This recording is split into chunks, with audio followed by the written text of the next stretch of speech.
Indonesia terlalu lunak pada imperialisme Belanda di Irian Barat.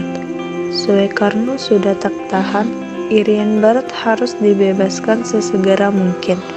Di Palembang, Sumatera Selatan, 10 April 1962, Soekarno menjanjikan pembebasan Irian Barat demi menjadikannya bagian dari Negara Kesatuan Republik Indonesia atau NKRI. Irian Barat yang sekarang menjadi Provinsi Papua Barat adalah kesayangan Soekarno. Soekarno bahkan menjabat Panglima Besar Komando Tertinggi Irian Barat. Bagi Bung Karno, persoalan merebut Irian Barat atau Papua adalah urusan personal non krusial. Tanpa Irian Barat, Nusantara tak akan sepenuhnya menjadi Indonesia. Dimulainya upaya pembebasan Irian Barat. Upaya pembebasan Irian Barat sendiri bermula ketika Belanda menolak mengakui Irian Barat sebagai bagian NKRI. Sikap itu disampaikan Belanda dalam perundingan konferensi meja bundar KMB 23 Agustus 2 November 1449.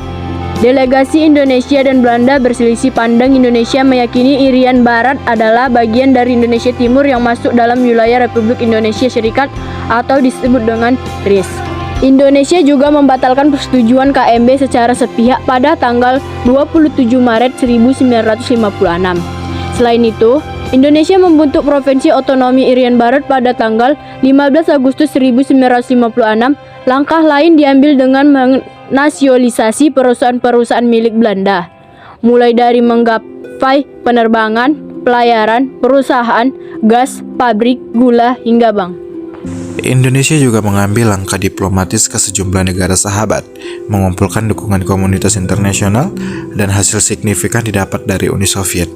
Indonesia mendapat senjata berat hingga pesawat peluncur dan bom jarak jauh, Tupolev 16 dan kapal penjelajah Sverdlov, yang belakangan ini dinamai dengan KRI Irian.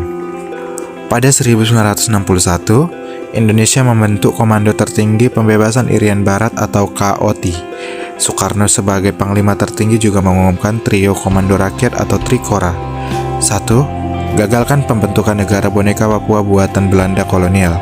2. Kibarkan Sang Merah Putih di Irian Barat, tanah air Indonesia. 3. Bersiaplah mobilisasi umum mempertahankan kemerdekaan dan kesatuan tanah air dan bangsa. Persetujuan New York.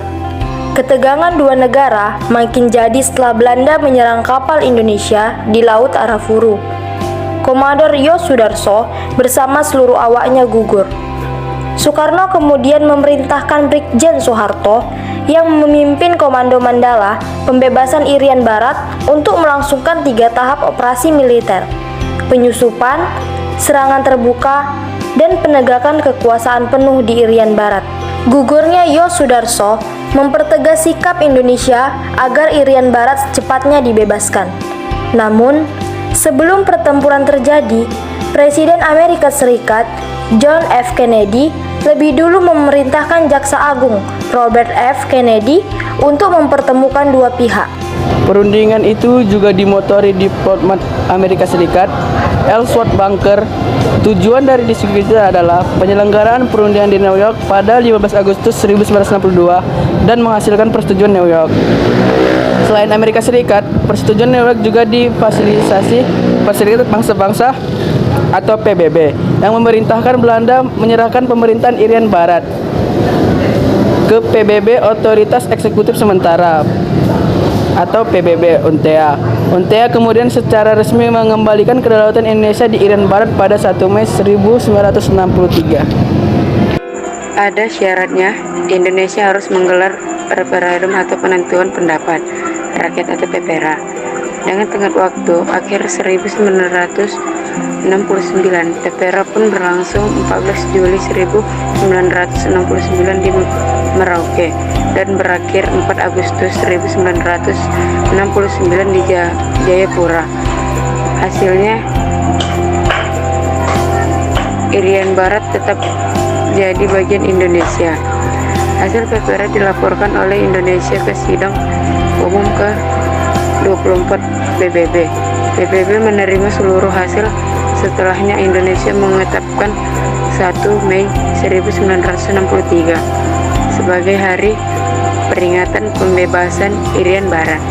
Peringatan ditujukan untuk mengenang pengorbanan para patriot yang gugur sekaligus menegaskan bahwa Papua dan Papua Barat selamanya bagian NKRI.